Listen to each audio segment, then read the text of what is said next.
সৌদির যে ভিসাটা সেটা হয়তো একটা কোম্পানি ফ্রি ভিসা।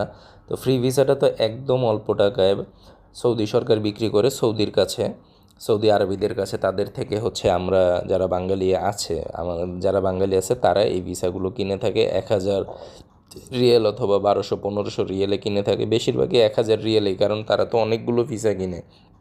দেখা গেছে 20, 50, 100, 200 ভিসা কিনে অল্প টাকা দিয়ে, কিন্তু এই ভিসাগুলো আমাদের কাছে বিক্রি করে অনেক দামে। বলে কি যে গাড়ির শোরুমের ম্যানেজার, কোম্পানির ম্যানেজার, অমুক সুপার শপের ক্যাশিয়ার, মানে বিভিন্ন ধরনের এরকম মিথ্যা কথা বলে 6 থেকে 7 লক্ষ টাকা নেয়।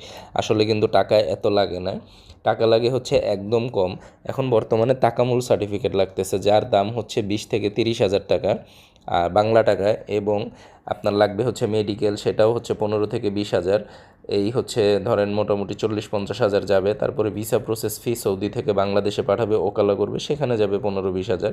এই ধরেন 3 বিশে 60 হাজার টাকার মতো যাবে বা 70 হাজার যাবে। এরপরে আসেন হচ্ছে ভিসাটা যে দিবে সেটা কিন্তু 3 মাসের ভিসা, সেটা কিন্তু 15 মাসের ভিসা দেয় না। তারা বলে 15 মাস দিবে, কিন্তু আসলে কিন্তু দেয় না, এটা মিথ্যা কথা বলে নেয়।